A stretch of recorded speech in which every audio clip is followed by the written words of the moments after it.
Great nations are built with that type of humility. A leader who listens, a leader who appreciates not only the people from this country, but the millions of people who come from other countries to help build this country. And this country has been built by many voices. It's a coincidence. Maybe it was meant to be, but this year in the UAE is the year of tolerance.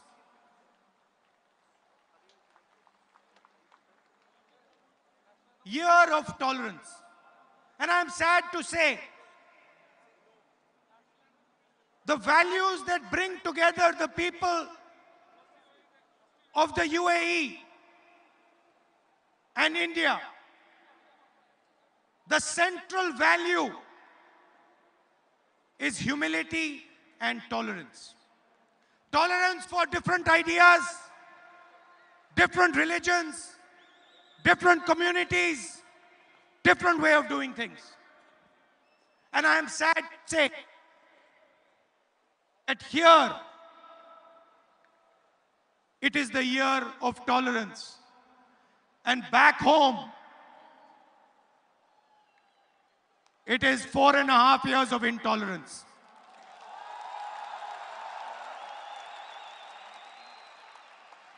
And this bridge that has been built between UAE and our great India, this is not a new bridge. You have come here, you have given your blood, your sweat, and you built this great city, but you're not the first. For hundreds of years, people from India have been coming to Dubai, to the UAE. And people from Dubai and the UAE have been coming to our home. And if we are successful because of the value of tolerance, of listening, of working together, and most important, the value I saw today in His Highness called humility. So I want to start by telling you, all of you, that you have achieved great things here. And you are going to achieve even greater things. And I want you to know, as an Indian leader, as somebody who has come from India to speak to you, I want you to know that you are India's biggest strength. Not only in Dubai, not only in the UAE, I'm not only speaking to you. I'm speaking to every single Indian, whether he's in Canada, in the United States, Europe, Africa, Middle East. I'm speaking to all of you. And I want to tell you that you have played a tremendous role in making India what it is today. And I want to go further. I want to go further, because that is not enough. I want to say clearly that without your help, without the help of the NRIs, it would be impossible for India to be where it is today. Let us talk about some of the great NRIs. Let us talk about you. Who are you? What is your spirit? Let me tell you a little bit.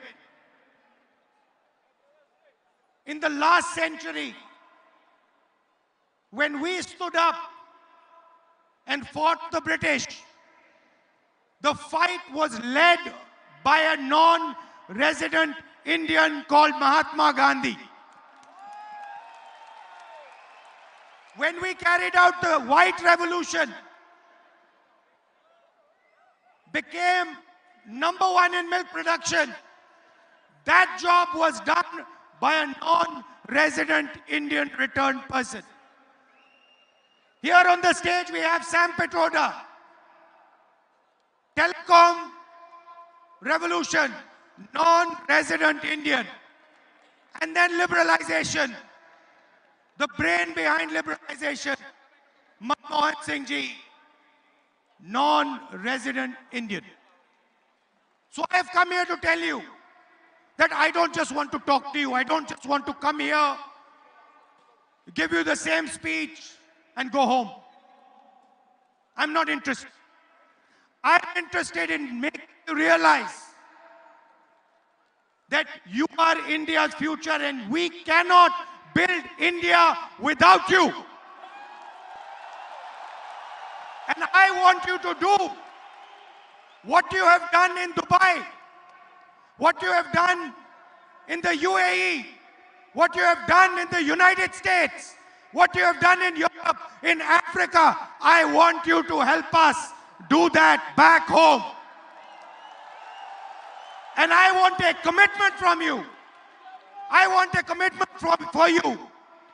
You are going to stand together with us in India and help us solve the 2 or 3 big problems, challenges that we face.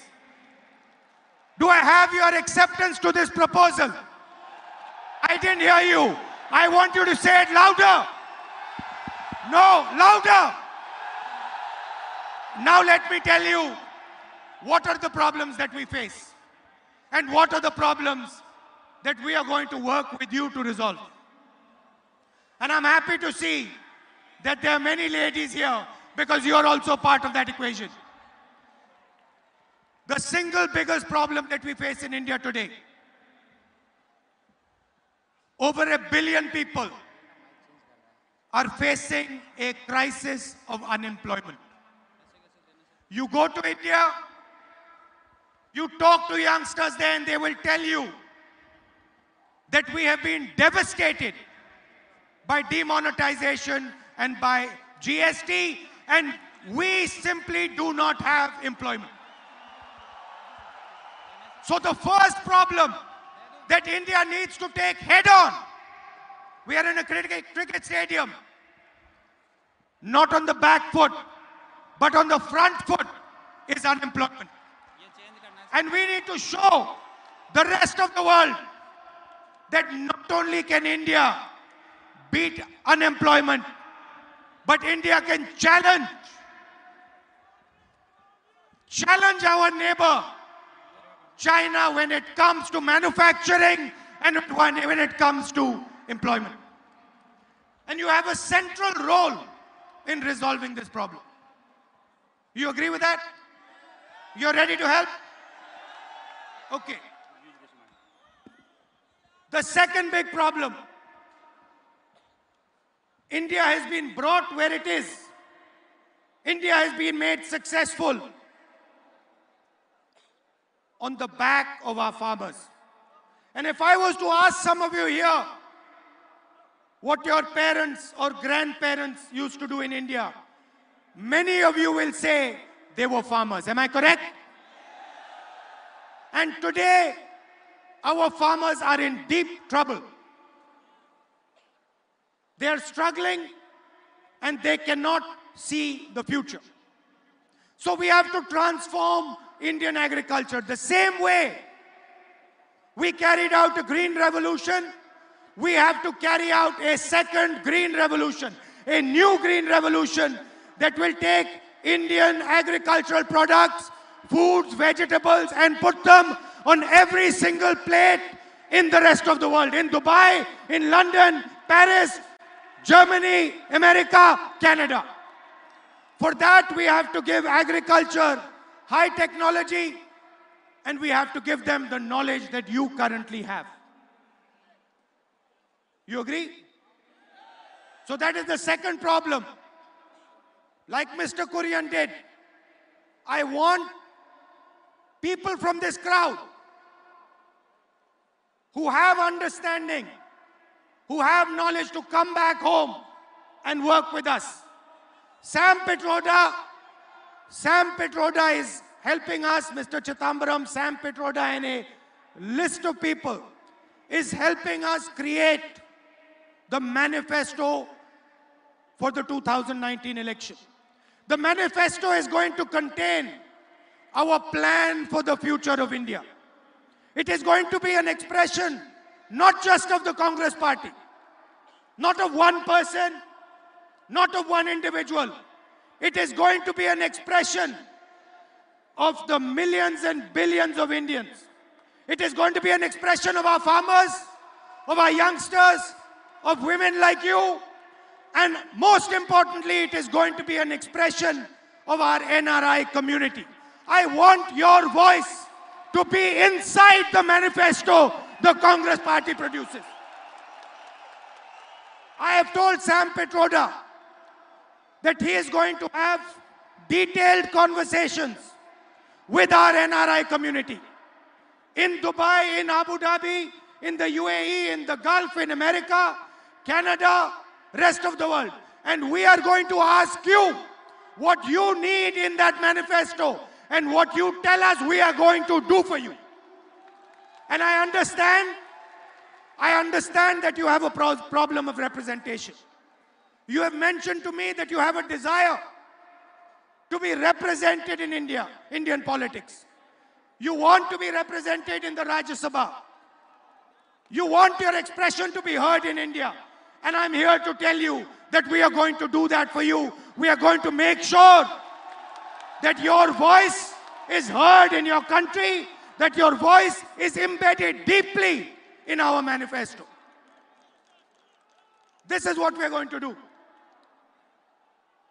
The last 5 years, not as a Congress person, but as an Indian, they have been sad years for me. And I want to tell you why they have been sad. Today, I was told by His Highness that it is the year of tolerance. What is tolerance? Tolerance is listening to people. Tolerance is embracing people. Tolerance is embracing ideas that are different than yours. People of different religions, people of different communities, that is tolerance. I want to ask you, can you have tolerance without humility? Is tolerance possible without humility?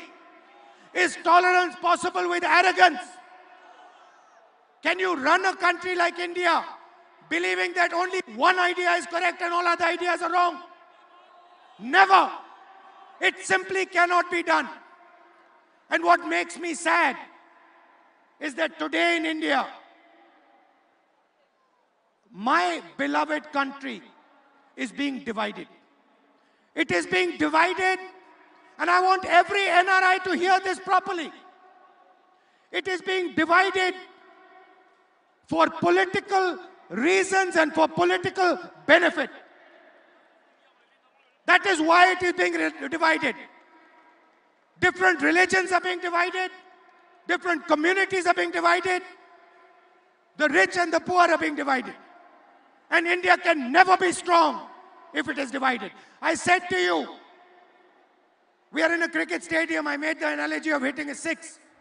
I want to ask you, can a cricket team that is divided, a cricket team where the batsmen don't talk to the bowlers, where the bowler doesn't talk to the wicketkeeper, where the wicketkeeper doesn't talk to the fielder, can that cricket team ever win a game? Then how can a country that is divided be successful? It is impossible. So the first task that we have to do, the absolute first task that we have to do, and every single Indian is responsible for this, whether he lives in India or he lives in Dubai, UAE, America, anywhere, every single Indian is responsible. We have to bring India together once again. We have to bring all our communities, all our religions, all our people, all our states together. And we have to say that enough. This is not many countries. This is not many religions. This is not many castes. This is first one country. From there we will start. And that is where we are fundamentally different. We simply do not believe that India can be successful if it is divided. And I want all of you to commit regardless of which religion you're from. You have people here from Kerala, from Punjab, from Haryana, Karnataka, Maharashtra, every single state, there are people here. There are people here from every single religion, every single community. There are men, women. India can never be strong if it is divided. Please understand that. It is impossible for our great country to be strong if it is divided. There is a lot of work to be done. You have shown what is possible. In many ways, you have shown us how to deal with challenges like urbanization. You have shown us how to deal with problems like transport. You have shown it to us. We have learned from you. And there are these tremendous problems that we have to resolve. And it makes me sad that instead of discussing unemployment, how to defeat unemployment, instead of discussing the difficulty our farmers go through, instead of discussing how we can build a future for youngsters, instead of discussing how we can empower women like you, we are sitting and fighting amongst each other.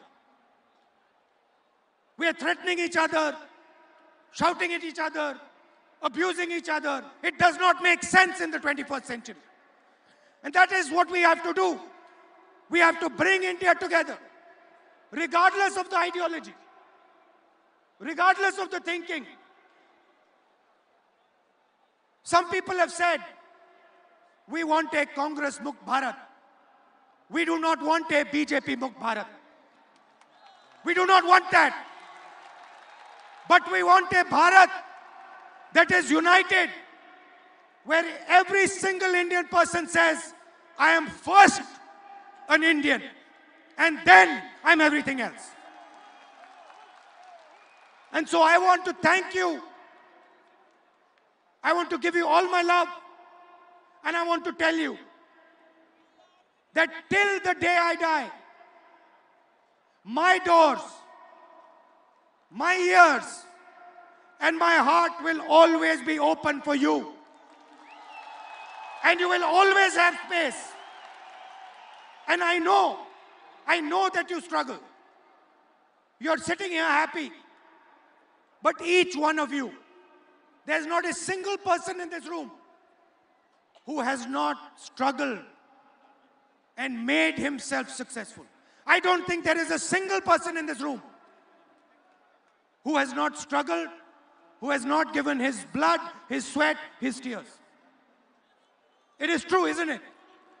There is not a single person who has not built himself from scratch over here. And that is something we're extremely proud of. And you must never forget that. That if there is an idea called India, if President Obama, President Trump can say that there is only two countries, there are only two countries that can challenge the United States, a superpower, the biggest superpower. The president of the biggest superpower says there are only two countries that can challenge us. Which two countries? China and India. And what is India if it is not you? India is not simply a geographical idea. India is not simply an idea that is bounded by India's geography. You come to Dubai, the idea of India is carried with you in your heart. You carry it in your heart. No one can take it out. No one can remove it from your heart. And that is what is common between all of us, every single one of us. So I want you to understand deeply that India's future is directly linked to your future. If you realize that if you are unhappy, if you are feeling trouble, India is unhappy. India is feeling troubled. If you are happy, if you are successful, India is happy, India is successful. Realize that you are part of a great idea, an idea that includes tolerance, that includes brotherhood, that accepts multiple different religions, multiple different states. You are part of that great idea, and you have a lot to show the rest of the world. in an environment of violence, of anger, and you see it everywhere. You see it in the United States, you see it in Europe, you see it in the Middle East. In an environment of anger, India has the answer. India has the blueprint to provide an answer not just to India, but to the entire planet. Non-violence is embedded inside our DNA. And it has been embedded not for 50 years. Mahatma Gandhi was a great exponent of non-violence. But Mahatma Gandhi ji picked up the idea of non-violence from our great religions, from our great teachers. Mahatma Gandhi picked up the idea of non-violence from ancient Indian philosophy, from Islam, from Christianity, from Judaism, from every great religion, where it is clearly written that violence will not help anyone achieve anything. So that is your history. That is your caliber. And I want to once again thank you with all my heart for giving me such a lovely reception, for showing me so much love and affection,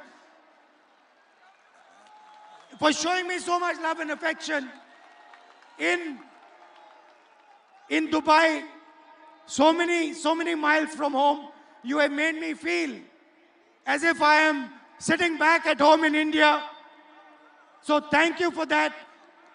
And once again, I want you to know, and I don't care who you are, I want you to know that my doors are open to you. I don't care how old you are, how young you are, where you come from, man, woman, my doors are open for you. You just tell me how I can help you, and I am at your service. Thank you. Thank you very much. We are facing an electoral battle in 2019. I want to tell you with utmost confidence that we are going to win that battle, and we are going to bring India together again and move forward and take on the great challenges that our country faces. Thank you very much. Have a good evening. Good night.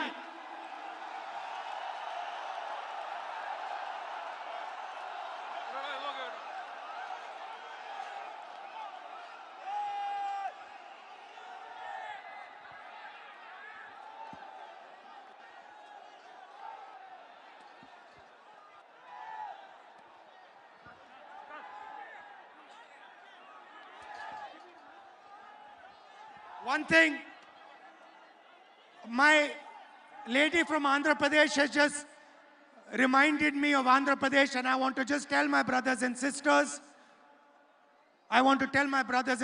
who are here from Andhra Pradesh, I have made a clear commitment, and the Congress party has made a clear commitment.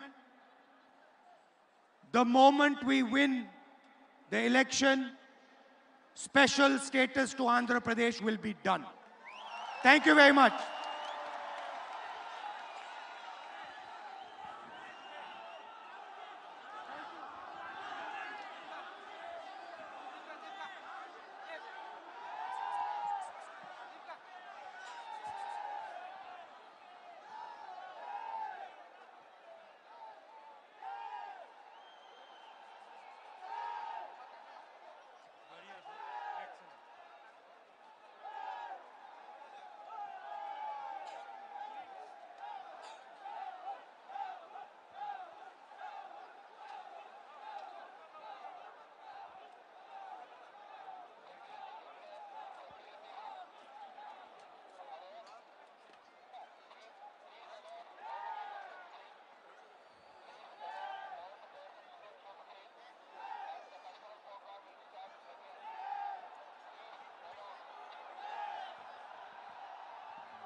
These Rafale revelations just don't stop. They just keep coming and coming and coming. Please. Thank you.